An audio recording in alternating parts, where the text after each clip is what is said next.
leire posi aduga atoba aina saiju sai haibigre Khemchan gi atoba acid test ama suni tiengro matam sida khoi gi haibdo lan manungja major form pithok ba haidana madu amani duna stage da sahi manga changna torok pangam da bathau me ama kadai phau da tiengro ba sahi ama hairo sahi ama sida August 27 da February March most probably February March the election to ni di kolo kandak la ni duna size da su atoba magi acid test ama ni aduga amarom da Khemchan na yam phajana hona dana Fazana Santi Purpomba. On the other hand, 27 ki Mikhal Sada absolute majority from Bangamagadi, Masi Adum, Chief Minister, and the return to Poyavagi possibilities, Mayama, Mayam Sulabina. So I said the Khemchan Atoba, Chief Minister Khemchan Atoba, acid tea some again have say, so I did the Karihuntamini, Metragadi Koi, Hainer and Baduni Karumba, PRC Sanduki Pataragadi, 27 ki election da Koi BJP in Atoba, Magi setback am Oinina, Kanara, but of course, is a big face save haibatai amasu oreda size da kai hum determining si batang si ho tamu Khemchan je ko puppet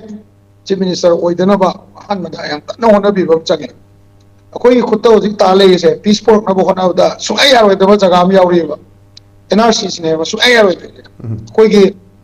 maruina hanadi naga sing gi mau maram purul poma ta te no pol swai katane ba problem le se city population service to mi mana angang tara po so masing subagam tre na koina Supreme Court ta case to na court na lady bidi ko si sima matai da thang si madi yana ba ma lakpe maram di biometric to ga ai retina degi electronic census to godam ni na ko somna kangi to chanpur festival psychot swai gi sida kangpopi si gi jaga sida census to ma tam da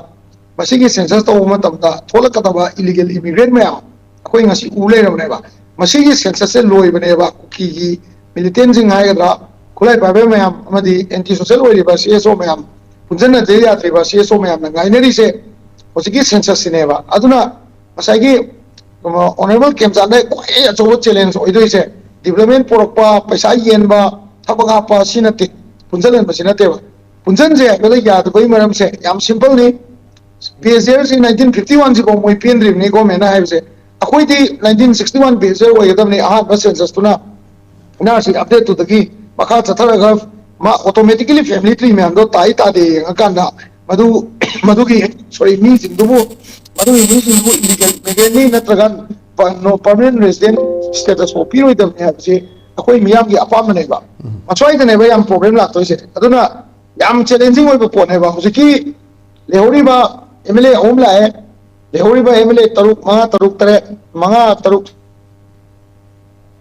Makoi stage Kaino Moi stage Nemsa keep getting a moist in the Maga Saman of a stand up for Pungamanga Moira, Potone Black.